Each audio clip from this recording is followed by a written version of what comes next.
চরমনাইওয়ালারা যত বেশি তাকওয়ার উপরে থাকবা তোমরা তত বেশি অগ্রসর হবা। তোমরা তাকওয়ার থেকে যত ফিসকিয়াতের দিকে যাবা, ডাইরেক্ট পিছনের দিকে যাও। ডাইরেক্ট কোথায় যাও? কারণ এই উস্তি চলার তাকওয়া, চরমনাই সৃষ্টি হচ্ছে তাকওয়ার ভিত্তিতে।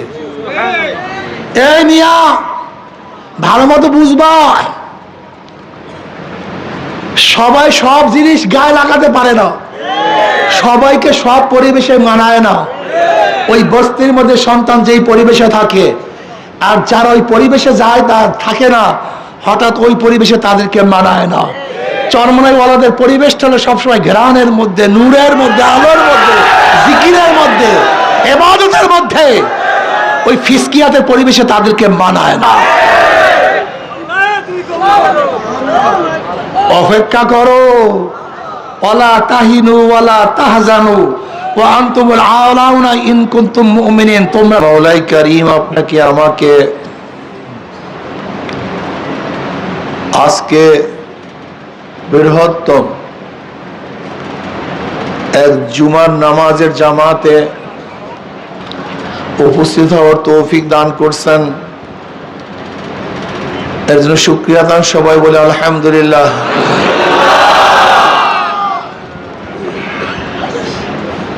আমাদের জানা মতে আজকে বাংলাদেশের মধ্যে বা অন্যান্য কান্ট্রির মধ্যে এই জামাতই সর্ববৃহত্তম জামাত।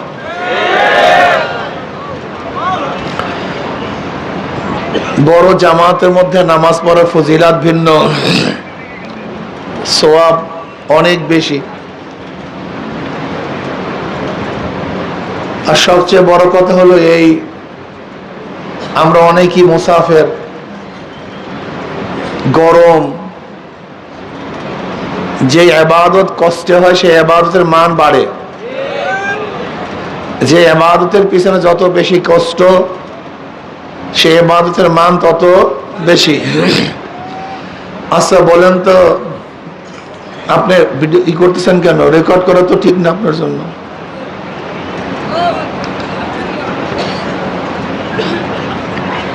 শীতের দিনে হুজুর ফজিলাত বেশি না গরমের দিনে হুজুর ফজিলাত বেশি? কারণটা কি? কষ্ট বেশি। গরমের দিনে রোজার ফজিলাত বেশি না শীতের দিনে রোজার ফজিলাত বেশি? কারণটা কি? কি বুঝলেন? যে ইবাদতের পিছনে যত বেশি কষ্ট হয় সেই ইবাদতের মান তত বেশি হয়। এটি হলো মূল উসুল, মূল ভিত্তি। ঠিক আজকেও আমরা প্রচন্ড গরমের মধ্যে আছি, তবে আল্লাহ পাকের শুকর, আল্লাহ পাক এখন পর্যন্ত আমাদেরকে হেফাজত করছেন। বিভিন্ন জায়গায় দেখা যায় বর্ষা, আল্লাহ পাক এখন হেফাজত করছেন। আল্লাহ পাক জন্য আমাদেরকে হেফাজতই রাখেন, সেগুলো আল্লাহুম্মা আমিন।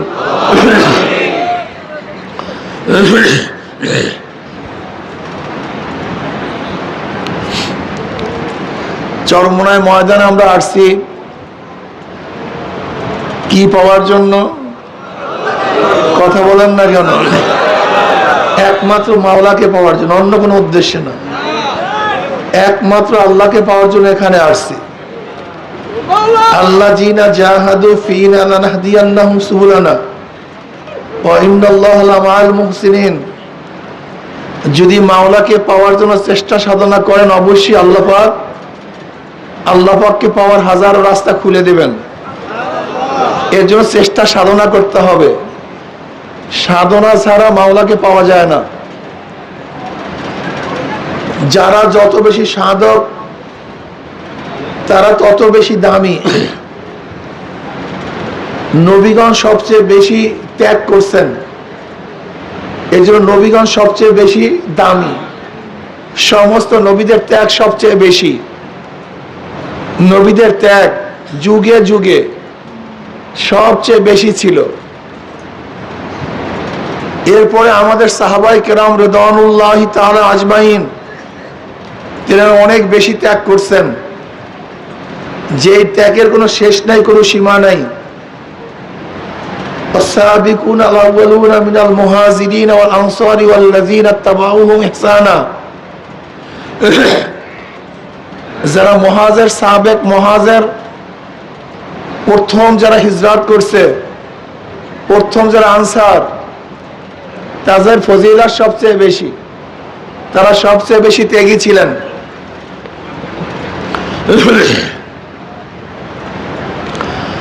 আজকে চরমোনাই ময়দানের যে হালাত, এই চরমোনাই ময়দানে যারা প্রথম ছিলেন, প্রথম মুজাহিদ ছিলেন, তারা দামি, তারা আমাদের চেয়ে অনেক বেশি দামি।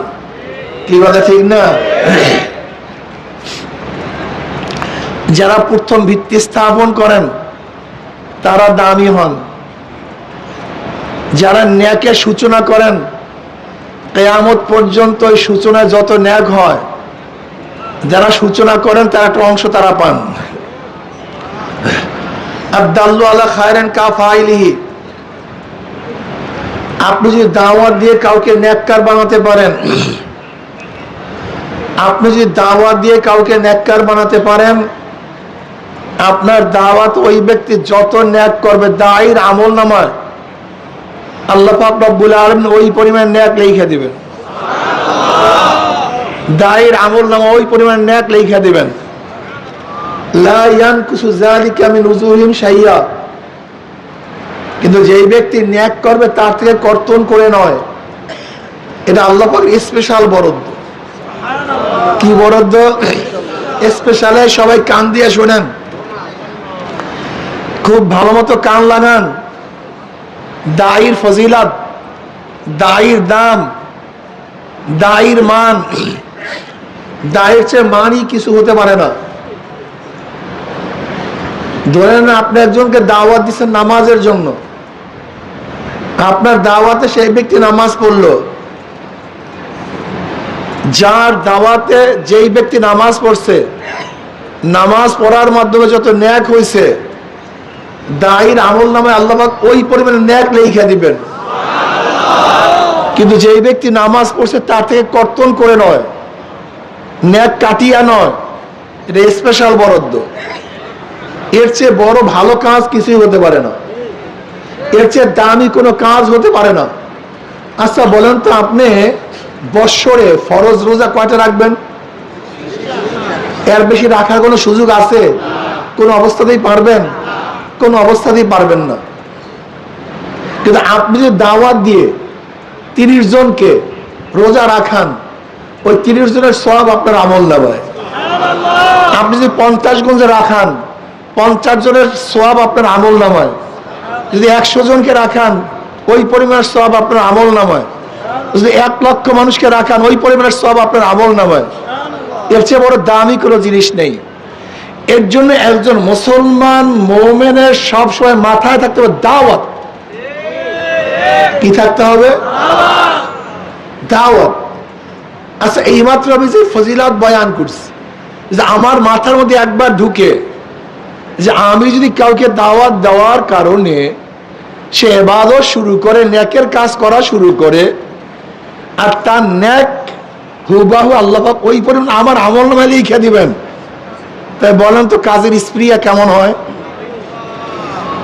হ্যাঁ, অনেক চরমোনাই মুজাহিদ এরকম ছিল, এখনো কিছু আছে। এই চরমোনাই ময়দান, চরমোনাই আসার আগে বা আমরা যখন মাহফিলে যাই বা হালকার জন্য, মাসিক ইজতেমার জন্য, আল্লাহ নতুন ভাইদেরকে গাঠি, বস্তা, টাকা পয়সা, সময়, অর্থ, গরুর খাবার, এই কত কিছু দিয়ে চরমোনাই নিয়ে আস। কেন নিয়ে আসে? একমাত্র আল্লাহ তুমি তাকে হেদায়েত দিয়া দাও, আল্লাহ তুমি তাকে হেদায়েত দিয়া দাও। ওই আশা, আমার চেষ্টার মাধ্যমে, আমার সাধনার মাধ্যমে আল্লাহ যদি এই ব্যক্তিকে হেদায়েত দেয়, তো ওই ব্যক্তি যত ন্যাক করবে ওই পরিমাণে ন্যাক আমার আমল নামে মাওলাই লিখে দিবে। কি দাওয়াত দেব কি দেব না? দরকার আছে কি নাই? মক্কার মধ্যে কোরআন নাজিল হয়েছে, নবী আলাইহিস সালাতু ওয়াস সালাম আসছে মক্কায়। আজকে সাগরের কিনারায় এই বাংলাদেশে আমরা দিন কিভাবে পেলাম? আমাদের কাছে তো নবী আসে নাই, আমরা দিন পেলাম কিভাবে?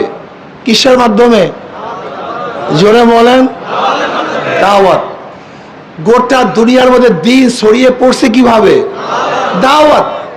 উদউ ইলা সাবিলি রাব্বিক বিল হিকমা ওয়াল মাউইযাতিল হাসানা ওয়াজাদিলহুম বিল্লাতি হিয়া আহসান। উদউ ইলা সাবিলি রাব্বিক, তোমরা মানুষকে তোমার রবের রাস্তার দিকে ডাকো। উদউ, ডাকো, ডাকতে হবে। আমার মধ্যে যোগ্যতা নাই, আমার মধ্যে যোগ্যতা নাই, কিন্তু যার যোগ্যতা আছে তার কাছে নিয়ে যাওয়া। বুঝাতে পারি না, আমি মানুষকে বুঝাতে পারি না, এই যোগ্যতা আমার মধ্যে নেই।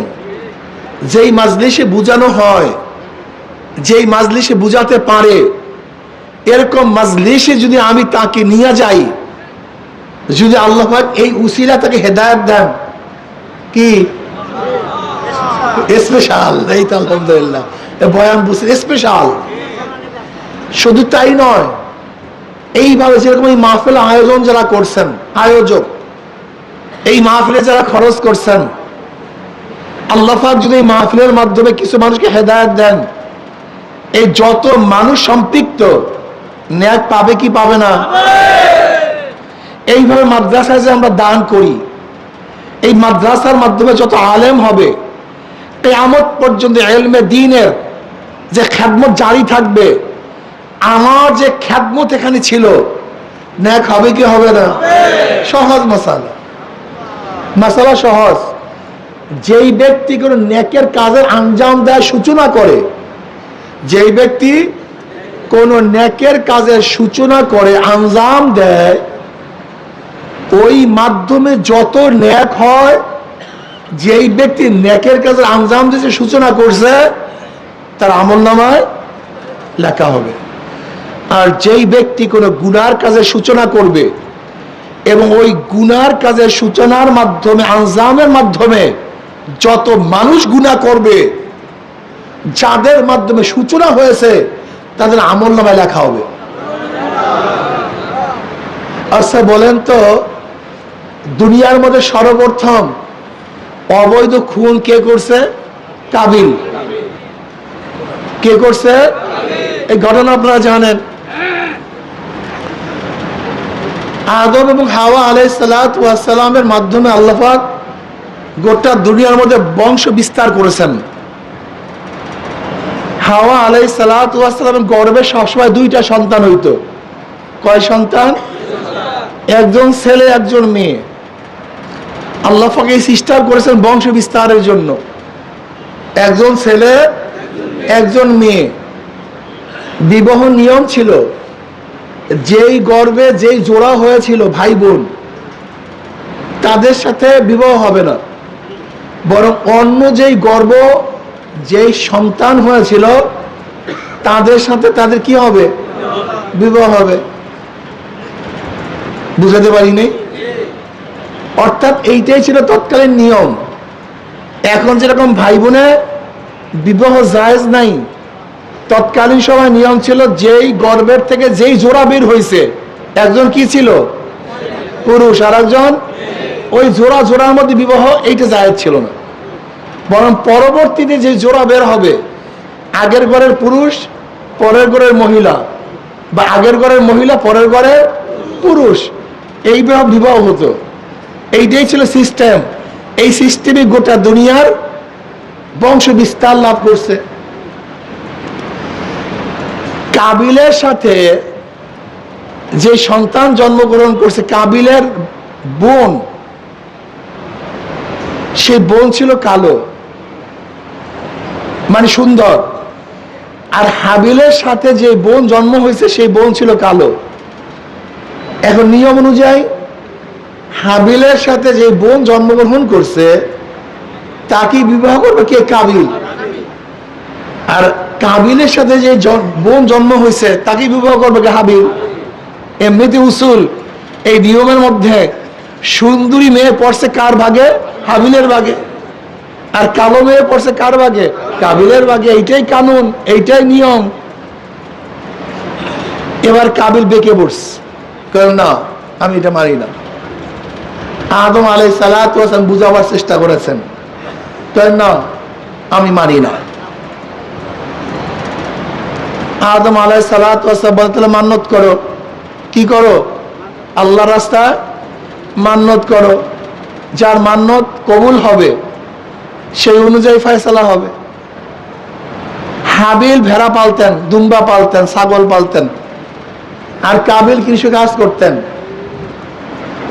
কাবিল অনেকগুলি কৃষি পণ্য মানত করছে, দান করছে, আর কাবিল তার ছাগল বা ভেড়া বা দুম্বা আল্লাহ রাস্তায় দান করছে। তৎকালীন সময়ে মানত কবুল হওয়ার নিয়ম ছিল, আসমান থেকে এক অগ্নিকাণ্ড এসে যেটাকে ভক্ষণ করত সেটা কবুল হইতো, আর যেটা ভক্ষণ করতো না সেটা কবুল হইতো না। এই হলো কবুলিয়াতের নিয়ম ছিল। মানত কিসের উপরে? কে কোন মেয়ে ভাগে পাবে। যদি হাবিলের মানত কবুল হয় তাহলে তার ভাগে কালো মেয়ে, আর কাবিলের মানত যদি কবুল হয় তার ভাগে সুন্দরী মেয়ে। এর জন্য মানত করা হয়েছে, কোরআন ঢালছে, ধরে নেন। আল্লাহর কি কৃষ্ণা, আল্লাহ পাক তরফ থেকে হাবিলের মানত কবুল হয়েছে, আসমান থেকে আগুনের খণ্ড এসে সেটা ভক্ষণ করছে। কিন্তু এই পর হাবিল এটা কবুল হওয়ার পর কাবিল মানতে পারে নাই, কাবিল মানতে। এরপর কাবিল হাজারো কথা বলে, তখন হাবিল কি বলো? ইন্নামা ইয়াতাকাব্বালুল্লাহু মিনাল মুত্তাকিন, ইন্নামা ইয়াতাকাব্বালুল্লাহু মিনাল মুত্তাকিন। আল্লাহ পাক রব্বুল আলামিন তো মুত্তাকিনদের থেকেই কবুল করেন, যারা আল্লাহর ভয়, আল্লাহর জন্য অন্তরের ভয়, অন্তরের মহাব্বতে মাওলার জন্য যারা দান করে তাদেরটাই কবুল হয়। অর্থাৎ তাকওয়া ব্যতীত কোনো আমল কবুল হয় না। ইন্নামা ইয়াতাকাব্বালুল্লাহু মিনাল মুত্তাকিন, এই কথাটা খুব ভালোমতো মনে রাখতে হবে। এই ইতিহাস থেকে, এই ঘটনার থেকে তখন হাবিল কি মন্তব্য করলেন? কাদেরটা কবুল হয়? জোরে বলেন, কাদেরটা? মুত্তাকিনদের কবুল হয়। এই যে নামাজ আমরা পড়বো, কাদেরটা কবুল হবে? মুত্তাকিন। রোজা যারা রাখবো, কাদেরটা কবুল হবে? হজ যারা করবো, কাদেরটা কবুল হবে? ইন্নামা ইয়াতাকাব্বালুল্লাহু মিনাল মুত্তাকিন। ইবাদত সবারটা কবুল হবে না, সবার ইবাদত গ্রহণ হবে না, সবার ইবাদত আল্লাহর কাছে মূল্যায়ন হয় না। এই বাহ্যিক ইবাদতের কোনো দাম নেই, এই বাহ্যিক ইবাদতের কোনো মূল্য নেই, এই বাহ্যিক ইবাদত আল্লাহর কাছে গ্রহণ হয় না। ইবাদত কারটা কবুল হবে? কোরআন বলছে ইন্নামা ইয়াতাকাব্বালুল্লাহু মিনাল মুত্তাকিন। কাবিল, তুমি এত ফডর করিও না, সবার দান কবুল হয় না। দান কবুল হয়, ইবাদত কবুল হয় যাদের মধ্যে তাকওয়া আছে। আল্লাহ পাক বাহ্যিক ইবাদত দেখেন না। লা ইয়ানালাল্লাহু লুহুমুহা ওয়ালা দিমাউহা ওয়ালাকিন ইয়ানালুত তাকওয়া মিনকুম। এই যে আমরা দেখবেন কুরবানির সময় বিশাল বিশাল গরু দেই, বিশাল বিশাল মহিষ দেই। হ্যাঁ, কোরবানিতে উত্তম জিনিস দেওয়া ভালো, আকর্ষণীয় জিনিস দেওয়াই তো ভালো। যেরকম হাবিল তার সমস্ত পালের মধ্যে যেই দুম্বাটা সবচেয়ে ভালো ছিল, সেই ভালো দুম্বাটাই কিন্তু দান করছিল হাবিল। কথাটা বুঝাতে পারি? তা দান করার নিয়ম উত্তম জিনিস। যেরকম হাবিল তার পালের মধ্যে সবচেয়ে আকর্ষণীয়, সবচেয়ে দামি জিনিসটাই দান করেছিল। কুরবানি তো ভালো জিনিসই করা উচিত, কিন্তু আমরা কি করি? শুধু গোশত এবং রক্ত কুরবানি করি, কিন্তু আমার ভিতরে যে পশু আছে সেই পশুকে কুরবানি করি না। কিন্তু এই পশু কুরবানি না করলে ওই বাহিরের পশু কবুল হয় না। আমরা পেশ করি সামনে, আমরা সবাই গরু জবেহ দেই, যেমন হাবিলও মানত করে সামনে রাখছে, কাবিলও মানত করছে সামনে রাখছে, কিন্তু কারটা কবুল হয়েছে কারটা কবুল হয় নাই তৎকালীন সময় আমরা দেখতে পারতাম, কিন্তু এখন তো আর দেখতে পারি না। এখন দেখতে পারলে দেখতাম কত মানুষেরটাই যেন পড়ে আছে, সেটা কবুল হয় না। আল্লাহ আমাদের সবাইকে এমন দিল তৈয়ার করে দেন যার মাধ্যমে যেন আমার হাতে কবুল হয়ে যায়। কার থেকে কবুল হয়? ঘুষ থাকে কোথায়? তুমি বলো কার থেকে কবুল হয়? মাশাআল্লাহ, বলেন কার থেকে কবুল হয়? এই একটা মাথার মধ্যে ঢুকান। এই যে নামাজ এখন পড়বো, কারটা কবুল হবে? ইন্নাল্লাহ লা ইয়ানজুরু ইলা সুওয়ারিকুম ওয়া আমওয়ালিকুম ওয়ালাকিন ইয়ানজুরু ইলা নিয়াতিকুম ওয়া কুলুবিকুম লা ইয়ানালাল্লাহু লুহুমুহা ওয়ালা দিমাউহা ওয়ালাকিন ইয়ানালুত তাকওয়া মিনকুম। এই রক্ত গোশত আল্লাহর কাছে পৌঁছে না। এই তোমাদের রক্ত, তোমাদের গোশত, এইটা আল্লাহর কাছে পৌঁছে না। আল্লাহর কাছে পৌঁছে কি ভাই? এই যে ভিতরের যে জিনিসটা আছে, যেটা বুঝাবার চেষ্টা করতে আছে, যেটা বুঝাবার চেষ্টা করতিস, এই তাকওয়া, এই তাকওয়া, এটা আল্লাহর কাছে পৌঁছে, অন্য কিছু আল্লাহর কাছে পৌঁছে না। আল্লাহ পাক হাবিলটা কবুল করছে, কিন্তু কাবিল ফয়সালা মানতে পারে নাই। কাবিল ফয়সালা মানতে পারে নাই। কাবিল বলছে আমি তোমাকে হত্যা করবো। হাবিল বলছে তুমি আমাকে হত্যা করো, আমি তোমার দিকে হাত বাড়াবো না। আমি তোমার দিকে হাত বাড়াবো না। তুমি অবৈধ কাজটা করতে পারো, কিন্তু আমি অবৈধ কাজ করব না, আমি করব না। কাবিল নফসের ধোকায় পড়ে আর সহ্য করতে পারে নাই। দুনিয়ার লোক, এই যে দুনিয়ার মোহ, এই গোটা দুনিয়ার প্রথম এই খুন সংগঠিত হয়েছে এই সুন্দরী মেয়ে। এই সুন্দরী মেয়ে খুবই মারাত্মক, এই খুবই বেজাল। নবী আলাইহিস সালাতু ফরমান মা তারাকতু বাদি ফিতনাতান আদাররা আলা রিজালে মিনান নিসা। মা তারাকতু বাদি ফিতনাতান আদাররা আলা রিজালে মিনান নিসা। আমার পরে আমার উম্মতের জন্য এই মেয়েদের ফিতনার চেয়ে বড় ফিতনার কিছু রেখে যায়নি। বহুত বড় ফিতনা, মারাত্মক ফিতনা। এই ফিতনার থেকে আমাদেরকে বাঁচতে হবে। প্রথম গোটা দুনিয়ার সর্বপ্রথম যে খুন সংগঠিত হয়েছে এই মেয়ে কেন্দ্রিক, এই মেয়ে কেন্দ্রিক, এই মহিলা কেন্দ্রিক। এই ঘটনাগুলি আমাদের মনে রাখতে হবে। এগুলি ইতিহাস, এগুলি কোরআন বলছে। কোরআন কেন এই কথাগুলি বলছে? আমাদেরকে নসিহাত করছে কোরআন বারবার, আমাদেরকে ওয়াজ করছেন কোরআন বারবার। এইভাবে চলো, এইভাবে চলো। প্রথমে এই কাজ হয়েছে, প্রথমে এই কাজ হয়েছে, তোমরা সেই দিকে যেও না। আল্লাহ পাক হাবিলের কুরবানি কবুল করলেন, তার যে সুন্দরী মেয়ে চুজ করলেন, কিন্তু কাবিল মানতে পারে নাই। কাবিল হাবিলকে হত্যা করছে। এই প্রথম, এই প্রথম, এই প্রথম অবৈধ হত্যা। এর আগে দুনিয়াতে হত্যা হয়নি। হত্যা করার পরে তার মধ্যে চেতনা ফিরে আসছে, আমি কি করলাম, লাশ কিভাবে দাফন করব। লাশ দাফন করতে তো জানে না। এর আগে কোনোদিন লাশ দাফন করা হয় নাই। এই প্রথম ব্যক্তি মৃত্যুবরণ করছে, কিভাবে দাফন করব জানে না তো। আল্লাহ পাক কাক কাক পাঠাইয়া দিস। এই কাক, কাক আসিয়া ঠোঁট দিয়া মাটি উঠাইয়া উঠাইয়া, কাকের আর একটা সাথী সে মারা গেছিল, দেখতেছে সেই সাথীকে ওই কাকটা দাফন করিয়া দিস। কাবিল নিজে আফসোস করছে, একটা কাক তার সাথীকে দাফন করতে পারছে, কিন্তু আমি দাফন করতে পারি না। ওই কাক থেকে শিক্ষা গ্রহণ করছে। এর জন্য দেখা যায় শিক্ষার জন্য একটা জানোয়ার থেকে আমরা শিখতে পারি। এখানে দাফন করা শিক্ষা দিয়েছে কার মাধ্যমে? কাকের মাধ্যমে। এই প্রথম দুনিয়াতে দাফন করা শিক্ষা হয়েছে এই কাক হলো ওস্তাদ। কাক হলো ওস্তাদ। সে প্রথম গোটা দুনিয়ার মধ্যে কিভাবে দাফন করতে হবে সেটা শিক্ষা দিচ্ছে, কাকের মাধ্যমে শিখছে, দাফন করছে। লেকিন পাপ ছাড়ে নাই। কিয়ামত পর্যন্ত যত গুনাহ হবে খুনের, কিয়ামত পর্যন্ত অবৈধ যত খুনের গুনাহ হবে, কিয়ামত পর্যন্ত শুধু আজ না, কিয়ামত পর্যন্ত, সেখান থেকে শুরু করে কিয়ামত পর্যন্ত যত অবৈধ খুন হবে এর একটা ভাগ কার? জোরে বলেন কার? কারণ কি?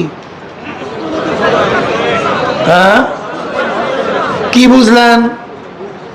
যে ব্যক্তি যেই গুনার, যে অপকর্মের সূচনা করে, যার মাধ্যমে অপকর্ম হয়, ওই অনুকরণে কিয়ামত পর্যন্ত যত গুনাহ হবে একটা ভাগ ওই ব্যক্তির।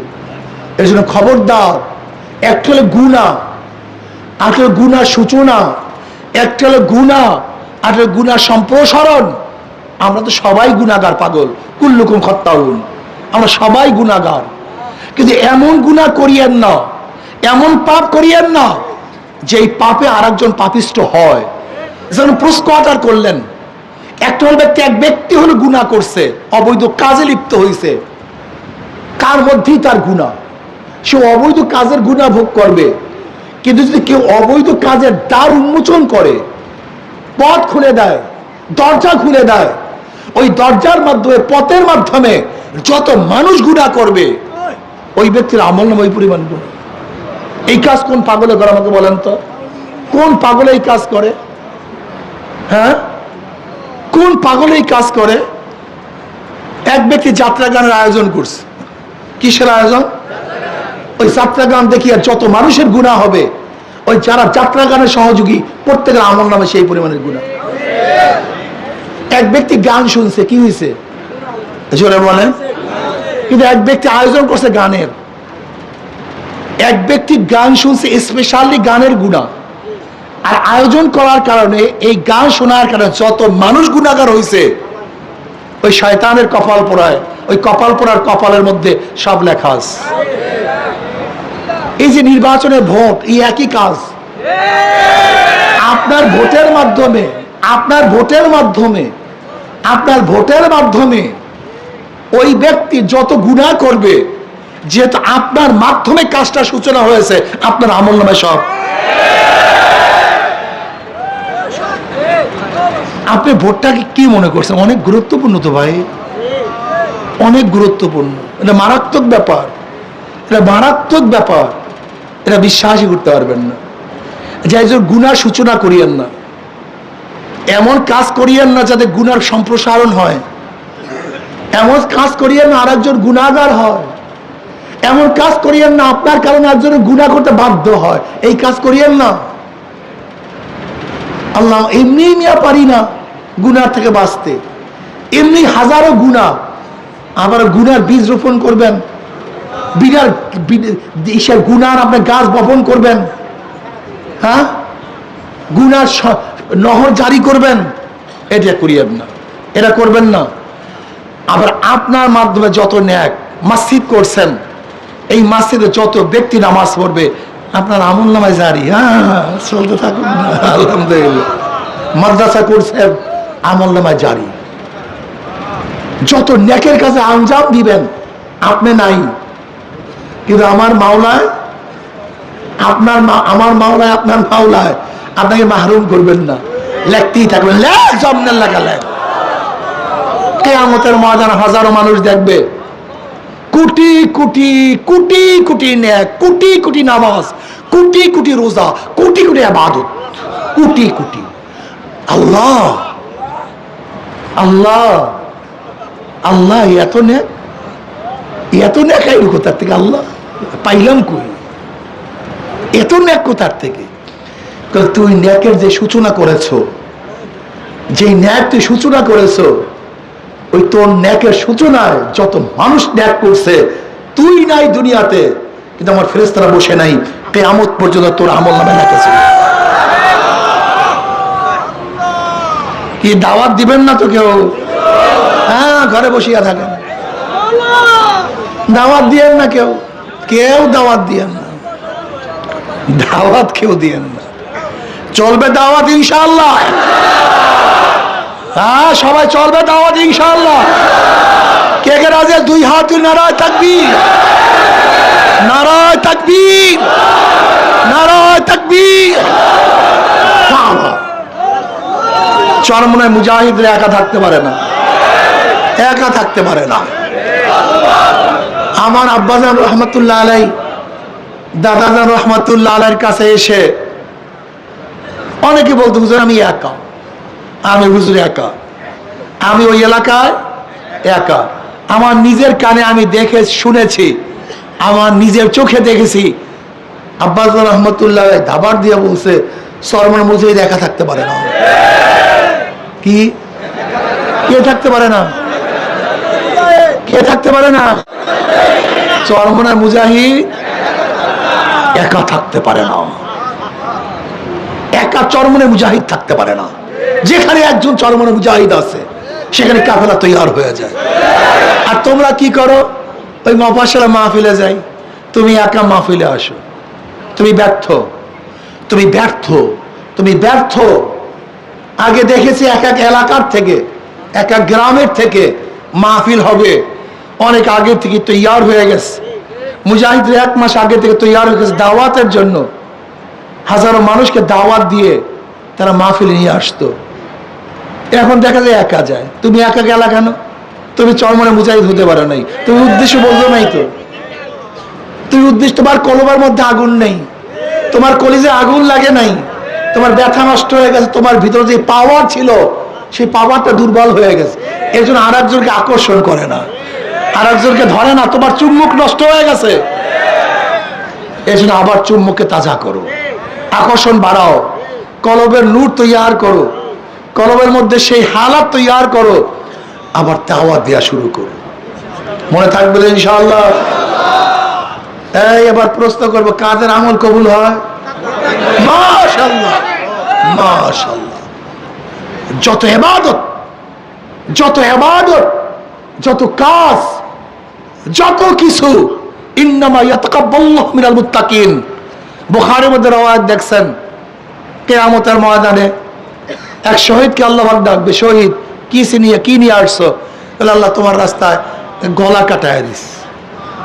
আল্লাহ বলবে সবাই তোকে দেখছে শহীদ, কিন্তু আমি তো তোর কলবের দিকে তাকায়া ছিলাম। তুই মানুষকে দেখাবার জন্য,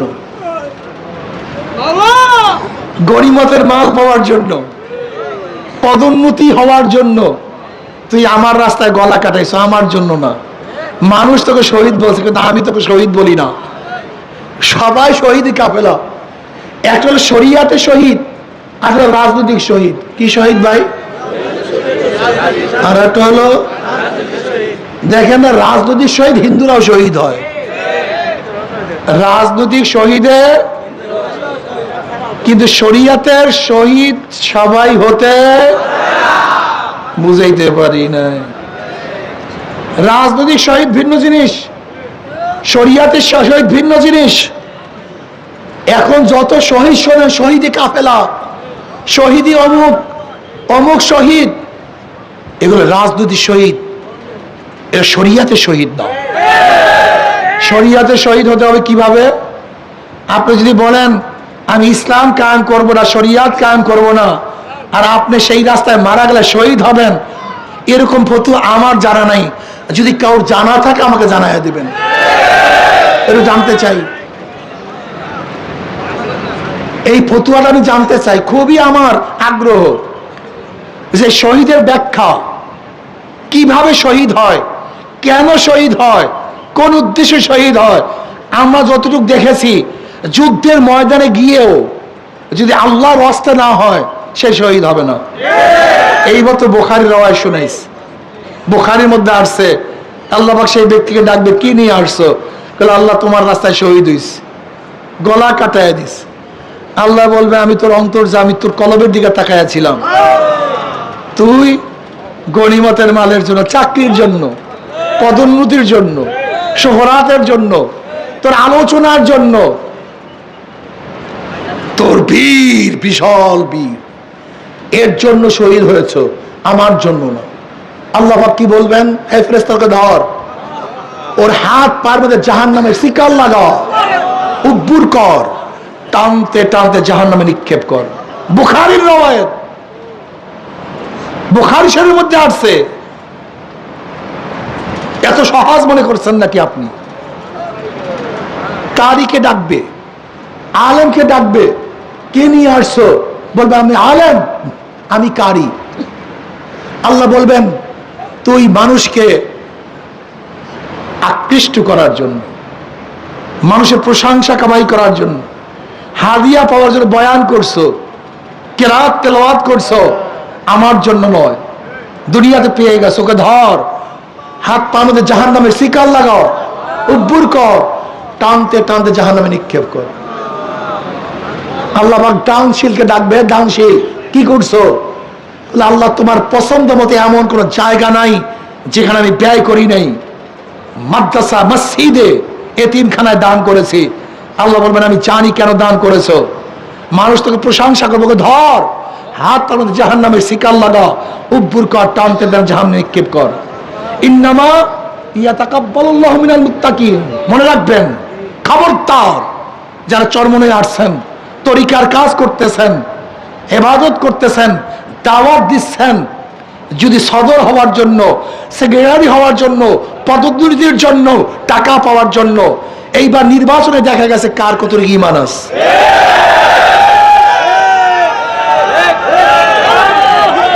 আরে সব ফাঁকা। সবচেয়ে খারাপ অবস্থা হয়েছে, আরে ভাই পরীক্ষা ছাড়া গলার মধ্যে সবই তো দেখা যায় স্বর্ণ, কিন্তু যখন ঘষা দেওয়া হয় তখন বোঝা যায় কোনটা স্বর্ণ কোনটা স্বর্ণ না। আরে আল্লাহ, এত সহজ এই কলফটা তৈয়ার করা এত সহজ না। মনে রাখতে হবে, একটা উসুল মনে রাখবেন, দুই কারণে মানুষ জীবন দিতে পারে। কয় কারণে? একটা রুহানিয়াতের জজবায় আর একটা নফসানিয়াতের জজবায়, দুটোটা সমান হয়, কম না। নফসানিয়াতের জজবা মানুষ অকাতরে জীবন দিতে পারে। আচ্ছা বলেন তো, এই জুলাই আগস্টের বিপ্লবে যারা জীবন দিছে এরা কোন জজবায় দিছে?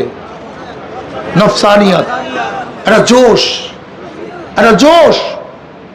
এই যে মানুষ পাড়ায় পাড়ায়, এই বিবাড়িয়া নরসিংদীর চরের মধ্যে বা বিভিন্ন কিশোরগঞ্জে দেখা যায় চরের মধ্যে মারামারি হয়, মানুষ মারা যায় না, কিসের কারণে? রুহানিয়াত, নফসানিয়াত। তোকে মারবই, এই নফসানিয়াত। আবার রুহানিয়াত, আমি আল্লাহর রাস্তায় শহীদ হবই। এই দুই ধারাই মানুষ ত্যাগ করে। অনেকে দেখবেন অনেক ধারার মধ্যে ত্যাগই আছে, বলে আমি আল্লাহর রাস্তায়, এটা ভুল। কমিউনিজমের মধ্যে ত্যাগ নাই, যারা কমিউনিস্ট করে তাদের মধ্যে ত্যাগ নাই। আপনি জানেন হাজার কমিউনিস্ট আছে, কমরেড আছে, যাদের ত্যাগের ইতিহাস এত মারাত্মক যা চিন্তাই করতে পারবেন না। তার মানিটা কি? আল্লাহর রাস্তায় এত সহজ। রুহানিয়াতের রাস্তা এক জিনিস, নফসানিয়াতের রাস্তা এক জিনিস। রুহানিয়াতের রাস্তায় মানুষ জীবন দিতে পারে, আবার নফসানিয়াতের রাস্তায় মানুষ, যেরকম ধরে নেন বদরের ময়দানে কাফের বেশি মারা গেছে না মুসলমান বেশি মারা গেছে? কাফের বেশি মারা গেছে। বদরের ময়দানে মুসলমান বেশি মারা গেছে না কাফের বেশি মারা গেছে? তার জজবা ছাড়া মরল কিভাবে? জজবা ছাড়া জীবন দিল কিভাবে? কথাটা বুঝাতে পারি না। অনেকে দেখা যায় মৃত্যুবরণ করলেই কলে আমরা শহীদি কাফেলা, মৃত্যুবরণ করলেই আমরা শহীদি কাফেলা। এত সহজ না শহীদি কাফেলা। তুমি প্রথম দেখো যে তুমি কেন মৃত্যুবরণ করতেছো, কারণটা কি? কি কারণে মৃত্যুবরণ করতেছো? সভাপতি হওয়ার জন্য, সেক্রেটারি হওয়ার জন্য, হসপিটালের মালিক হওয়ার জন্য, ব্যাংকে চাকরি পাওয়ার জন্য, কিসের জন্য মারা যাইতেছো প্রথম দেখো। এটা আমাকেও বলতেছি, আমি কেন কথা বলতেছি, আমি কেন এই কাজ করতেছি, আমার উদ্দেশ্যটা কি? দুনিয়ার কেউ দেখে না, কিন্তু একজনের চক্ষু ফাঁকি দেওয়া যায় না। ওয়াসিরু কাওলাকুম আবিযহারু বিহি ইন্নাহু আলিমুম বিযাতিস সুদূর। যা গোপন করো, যা প্রকাশ করো, অন্তর্যামী কে? আল্লাহ। এত সহজ না, অনেক কঠিন মাসালা ভাই, মাসালা অনেক কঠিন। নফসানিয়তের কারণে জীবন দিতে পারে কি পারে না? জলবা আসি কি আসে না? অনেকেই আমরা মনে করি এই কাফেলার মধ্যে এত ত্যাগ, এই কাফেলার মধ্যে এত এত মারা গেছে, কমিউনিস্টের মধ্যে মারা যায় নাই। তুমি কি জানো 71-এর পরে শুধু জাসদ এবং আওয়ামী লীগের মধ্যে কত মানুষ মারা গেছে আপনারা জানেন? শুধু আওয়ামী লীগ আর জাসদের মধ্যে 37,000 বা 35,000, আমার সংখ্যাটা আওয়ামী লীগ বা বিএনপি, আওয়ামী লীগ আর জাসদের মনে নেই, হয়তো জাসদের 37,000 বা আওয়ামী লীগের 37,000 বা 35,000 বা 34,000, এই শুধু দুই দলের মধ্যে মারা গেছে। তো এত লোক মারা গেছে জাসদ আওয়ামী লীগের, তারা সবাই তো একেবারে জান্নাতি, কথা ঠিক আছে না? আলহামদুলিল্লাহ। হ্যাঁ, কি আজীব মানুষ, আমি আশ্চর্য হয়ে যাই। দিনের বুঝ এত কম হয় কিভাবে মানুষের? দিনের বুঝ মানুষের এত কম হয় কিভাবে? শুধু 71-এর পরে জাসদ আর আওয়ামী লীগ, ছাত্রলীগ, জাসদের মধ্যে মারামারিতে হাজার হাজার মানুষ মারা গেছে। শুধু কামরুল গ্রুপ, জিয়া গ্রুপ, এই দুই সর্বহারার মধ্যে হাজার হাজার মানুষ মারা গেছে।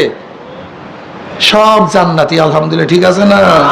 সব শহীদি কাফেলা, আলহামদুলিল্লাহ। আরে শহীদি কাফেলা রে, কি যে শহীদি কাফেলা বানায় ফেলাইছি, এর মামুবাদীর আবদার বানায় ফেলে শহীদি কাফেলা, সব শহীদি কাফেলা। খোদ আমিও যদি আল্লাহ মাফ করুক, খোদ আমিও যদি আল্লাহর রাস্তায় শহীদ হই আর আমার নিয়ত মধ্যে গর্বত থাকে, আমি শহীদ হব? ইন্নামা ইয়াতাকাব্বালুল্লাহু মিনাল মুত্তাকিন। মনে রাখবেন সবসময় বয়ানগুলি, এগুলি টটকা টটকা বয়ান, এগুলো অন্তর্মধ্যে স্থির করতে হবে, এগুলো লিখে রাখতে হবে, এই যে কলমের মধ্যে এগুলি মনে রাখতে হবে, এগুলি ভোলা যাবে না। তো এই বয়ানগুলি ভোলা যাবে না। নফসানিয়াতে তাগিদও মানুষ অকাতরে জীবন দেয়। এই যে দেখেন বামপন্থী, রামপন্থী, ভারতপন্থী, আমেরিকাপন্থী দলের মধ্যে তেগি নাই? জোরে বলেন। এই মেয়ে, আপনি জেল বেশি খাটছেন না আওয়ামী লীগ বিএনপির লোক বেশি জেল খাটছে? আপনার ঠ্যাং হাত বেশি বাঁধছে না ওদের ঠ্যাং হাত বেশি বাঁধছে? জজবাটা কি দুনিয়া পাবো? জজবাটা কি? দুনিয়ার জজবায় মানুষ জীবন দেয় না? ফেরাউনের বাহিনী ছিল না? নমরুদের বাহিনী ছিল না? আবু জাহেলের বাহিনী ছিল না? যুগে যুগে মুসলমানদের সাথে কাদের সাথে যুদ্ধ হয়েছে? বেঈমানদের সাথে। তাদের মধ্যে জজবা না থাকলে যুদ্ধ করে কিভাবে? তাদের মধ্যে জজবা না থাকলে, স্পিড না থাকলে যুদ্ধ করে কিভাবে? আপনি কি জানেন কেমন স্পিড তাদের মধ্যে? দেখেন, বদরের ময়দান হয়েছিল 2য় হিজরিতে। এইটা বলতে পারে নাই, কাফেররা বলতে পারে নাই। ওরা সমস্ত ঐক্য করেছে, শপথ গ্রহণ করেছে যে যতক্ষণ পর্যন্ত মুসলমানদেরকে আমরা পরাজিত করতে না পারবো, কেউ অক্ষ করছে আমি ভাত খাবো না, কেউ অক্ষ করছে আমি স্ত্রীর সাথে মিলবো না। মারাত্মক অবস্থা তো কাফেরদের, যে এত মারাত্মক, তারা বিভিন্ন ভাবে শপথ গ্রহণ করছে। বদরের ময়দান কোন হিজরিতে? 2য় হিজরিতে। তারা 3য় হিজরিতে, মাত্র 1 বছর পর, শাওয়াল মাসে। ওহুদের যুদ্ধ হয়েছিল কোন মাসে ভাই? রমজানের পর কি মাস? 7ই শাওয়াল ওহুদের যুদ্ধ হয়েছিল, 7ই শাওয়াল। এত তো মুসলমান রোজা রাখতে রাখতে দুর্বল হয়েছে না ইমান তাজা হয়েছে? ইমান তাজা হয়ে গেছে। রোজা রাখতে রাখতে মুমিনদের শরীর দুর্বল হয় আর ইমানটা। বদরের ময়দান হয়েছিল কোন রমজান? 17ই রমজান। জোরে বলেন। 17ই রমজান 2য় হিজরিতে। শরীর দুর্বল, বয়ান মনে নেই, শরীর রুহু তাজা হয়ে গেছে। পিটা লড়া, এই রোজা রাখা অবস্থায় একজন সাহাবী যে বিরক্তর অবস্থা দেখিয়েছেন, যা চিন্তাও করা যায় না। অনেক সাহাবী তো বদরের মধ্যে এরকম অবস্থা হয়েছে, তলোয়ার দিয়ে সোজা মাথায় আঘাত করছে, একেবারে ফাড়িয়া 2 টুকরা হয়ে গেছে।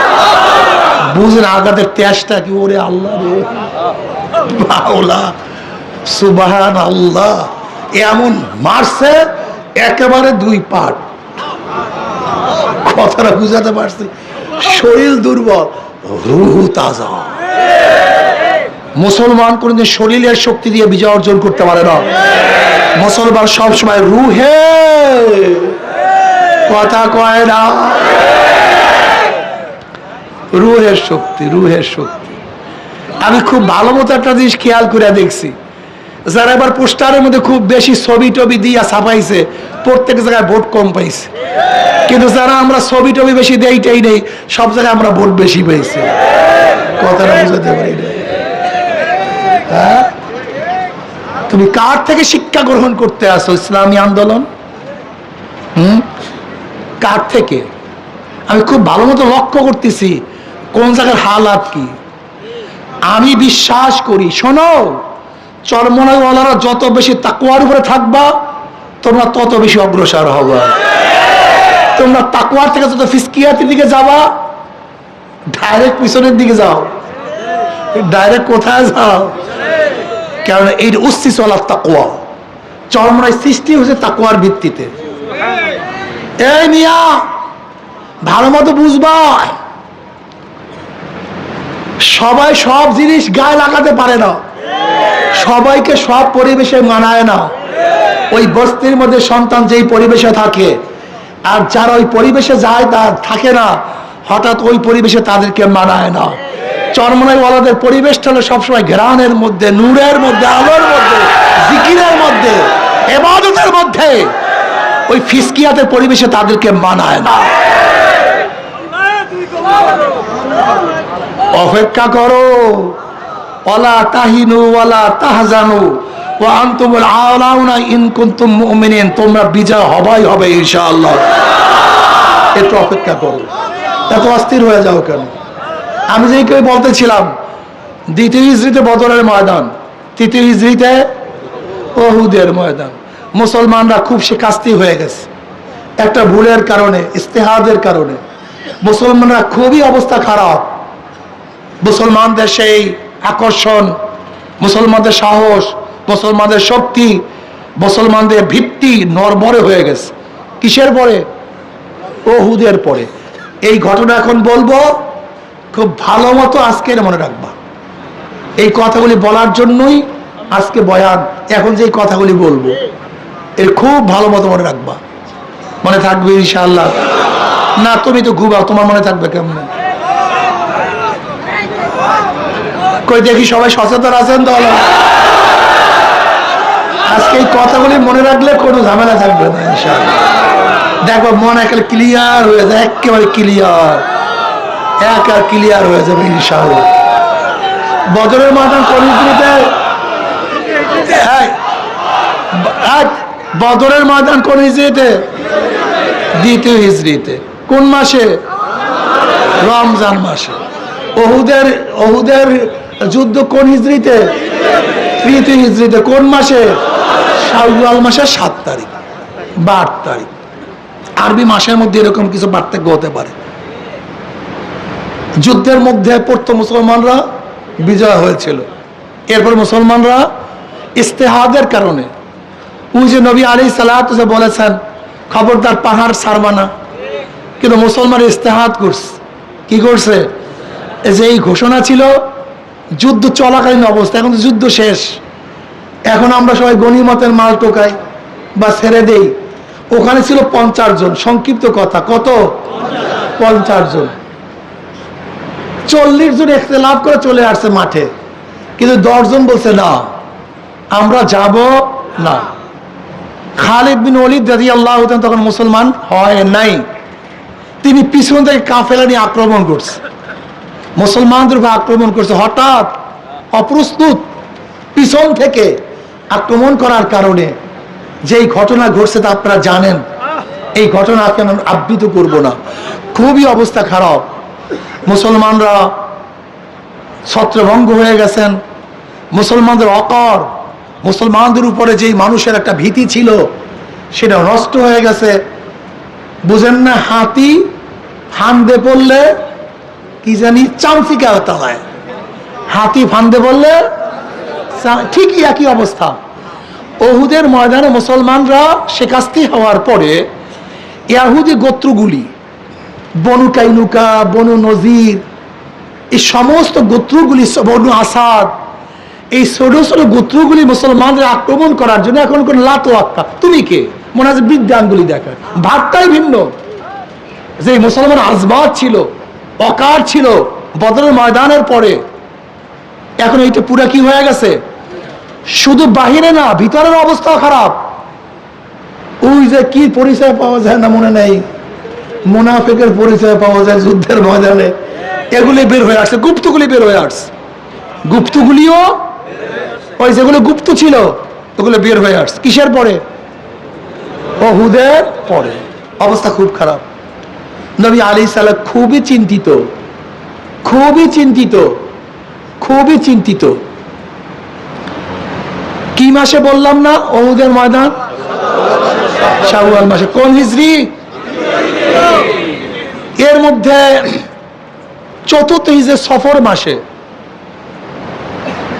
চতুর্থ সফর মাসে বনু আজল এবং বনু কারা গোত্রের লোক আছে জনাব মুহাম্মদ রাসূলুল্লাহ সাল্লাল্লাহু আলাইহি ওয়াসাল্লামের কাছে, ইয়া নবী আল্লাহ, কিছু লোক দেন, আমরা তাদেরকে নিয়ে যাব, তারা আমাদের মধ্যে দাওয়াত দিবে। কি দিবে? দাওয়াত দিবে। দাওয়াত দিলে মানুষ মুসলমান হবে। ভালো মতো মনে রাখবেন, খুব খেয়াল দেন এই বয়ানগুলি, খুব ভালো মতো মনে রাখবেন। নবী আলাইহিস সালাতু ওয়াস সালাম, নবী আলাইহিস সালাতু ওয়াস সালাম 10 জন সাহাবী দিলেন যে যাও তোমরা কি দাওয়াত দাও। ওরা গাদ্দারি করছে। কি করছে? গাদ্দারি করছে।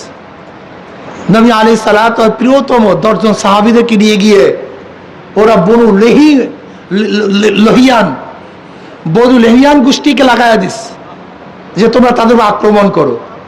10 জন মুসলমানদের উপর অতর্কিত আক্রমণ করছে। মুসলমানরা পাহাড়ের উপরে উঠা তাদের বিরুদ্ধে যুদ্ধ শুরু করছে, কিন্তু অতর্কিত আক্রমণ সহ্য করবে কিভাবে? কাফেররা বলতেছে প্রতিশ্রুতি দিতে আসি, তোমরা নামো, আমরা তোমাদের কিছু বলবো না। কিন্তু মুসলমানরা বলছে তোরা মিথ্যা কথা বলতেছো, তোরা আমাদেরকে শহীদ করবি। মুসলমানরা যুদ্ধ করছে, যুদ্ধ করতে করতে 7 জন মুসলমান শহীদ হয়ে গেছে। হযরত খুবাইব রাদিয়াল্লাহু, যায়েদ রাদিয়াল্লাহু থেকে অ্যারেস্ট করছে, আরেকজনকে অ্যারেস্ট করছে কাফেররা। যায়েদ রাদিয়াল্লাহু বলছে আমি তোমাদের সাথে যাব না, তাকে সেখানে হত্যা করছে। খুবাইব রাদিয়াল্লাহু আরেকজনকে হত্যা করছে, যায়েদ রাদিয়াল্লাহু তাআলা আনহু, এবং খুবাইব রাদিয়াল্লাহু মক্কায় নিয়ে বিক্রি করে দিয়েছে গোলাম হিসাবে। এই 2 জন বদরের ময়দানে বহুত কাফেরকে হত্যা করেছিল। খুবাইব রাদিয়াল্লাহু তাআলা আনহু, যায়েদ রাদিয়াল্লাহু তাআলা আনহু অনেক কাফেরকে হত্যা করেছে। সুযোগ পেয়েছে খুবাইব রাদিয়াল্লাহু তাআলাকে হত্যা করার জন্য যখন শুলে চড়িয়ে নিয়েছে, শুলের দিকে নিয়ে গেছিল, তখন 2 রাকাত নামাজ পড়ার জন্য অনুমতি চেয়েছে, আমাকে 2 রাকাত নামাজ পড়ার সুযোগ দাও। খুবাইব রাদিয়াল্লাহু তাআলা 2 রাকাত নামাজ পড়লেন। মৃত্যুর আগে 2 রাকাত নামাজ পড়ার সূচনা প্রথম কে করেছেন? হযরত খুবাইব রাদিয়াল্লাহু তাআলা, তিনি প্রথম করেছেন। তিনি সংক্ষিপ্ত নামাজ পড়লেন, সালাম ফিরাবার পরে কাফেরদেরকে বললেন আমি সংক্ষিপ্ত নামাজ কেন পড়লাম? তোমরা এই আশঙ্কা করবা হয়তো আমি ভয়ে নামাজকে দীর্ঘ করতেছি। আমি ভয়ে দীর্ঘ করি নাই, বরং আমি আল্লাহ শুকরিয়ার জন্য তার কাছে মোলাকাত করব, এজন্য নামাজে সংক্ষিপ্ত করলাম। যাই হোক, ঘটনা আমি আর বেশি যাব না। কয়জন সাহাবী শহীদ হয়েছেন? 10 জন। কিসের মাধ্যমে? ধোকার মাধ্যমে।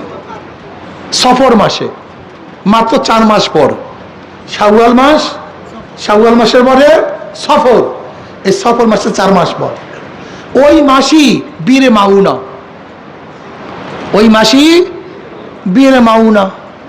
বীরে মাউনার যুদ্ধ সম্পর্কে আমরা জানেন, নবী আলাইহিস সালাতু ওয়াস সালামের কাছে আবু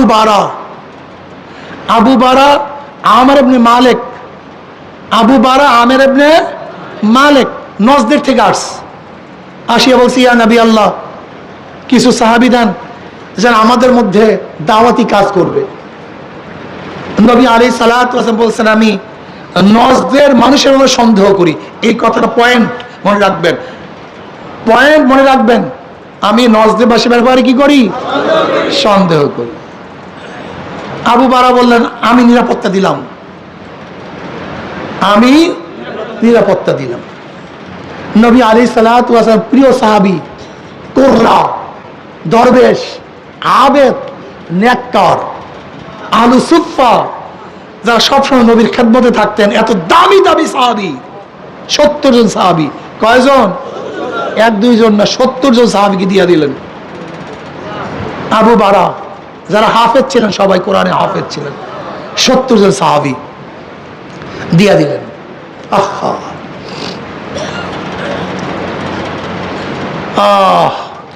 হযরত মুনজির রাদিয়াল্লাহু নেতৃত্বে তারা রওনা করলেন। তারা গেলেন বীরে মাউনার কাছে। সেখানে যাওয়ার পরে 2 জন সাহাবী চলে গেলেন উট চালাবার জন্য। হযরত হারাম রাদিয়াল্লাহু তাআলা আনহু নবী আলাইহিস সালাতু চিঠি নিয়ে আমির ইবনে তুফাইল তার কাছে গেল, যে আবু বারার চাচা ছিল, তার কাছে নিয়ে গেল। ওনার ভাতিজা ছিল, ভাতিজা, তার কাছে চিঠি নিয়ে গেল জনাব মুহাম্মদ রাসূলুল্লাহ সাল্লাল্লাহু আলাইহি ওয়াসাল্লাম। নবী আলাইহিস সালাতু চিঠি পড়েও নাই ওই কাফের, ওই বেঈমান, ওই ইসলামের দুশমন। তার সামনে নবী আলাইহিস সালাতু ওয়াসাল্লামের চিঠি ছিঁড়ে ফেলছে এবং ইঙ্গিত করছে পিছন দিক থেকে হারামকে কি করো, হত্যা করে ফেলো। হযরত হারাম রাদিয়াল্লাহু তাআলাকে পিছন থেকে বর্ষার আঘাতে হত্যা করা হয়েছে, শহীদ করা হয়েছে। তখন তিনি কি বললেন, ফুস্তু রব্বিল কাবা, রব্বে কাবার কসম, আমি কামিয়াব হয়ে গেছি। আমি কি হয়ে গেছি? কামিয়াব হয়ে গেছি। এরপরে ইবনে তুফাইল তার গোত্রের সমস্ত লোক থেকে ডাকছে তাদেরকে আক্রমণ করার জন্য। যেহেতু আবু বরার নিরাপত্তা ছিল, এর জন্য গোত্রের লোক নামে নাই, অন্য গোত্রের লোকের মাধ্যমে তাদের উপর আক্রমণ করছে। 70 জন সাহাবীকে হত্যা করা হয়েছে। কয়জন সাহাবী? 70 জনকে। কিসের মাধ্যমে? এই ধোঁকায় পড়ার কারণে। বলেন তো, 3য় হিজরিতে মুসলমানদের অবস্থায় মাত্র 4 মাস, ওই সফর মাসেই এক ঘটনা ঘটছে, 10 জন সাহাবী নেই, তাও দামি দামি সাহাবী। আবার একই ভুলের কারণে 70 জন সাহাবী নাই। 1 মাস পর্যন্ত তাদের বিরুদ্ধে ফজরের সময় বরদোয়া করা হয়েছে। এখন বলেন তো মুসলমানদের অবস্থাটা কি? কি অবস্থা? আবার 5ম হিজরিতে মুসলমানদের উপরে বেঈমানরা সম্মিলিত আক্রমণ করছে, কিন্তু মুসলমান দুর্বল হয়নি। তাই ধোঁকায় পড়তে পারে কি পারে না? আমরাও কিছু ধোঁকায়, কথা বলে না কেন? কিন্তু দুর্বল হওয়া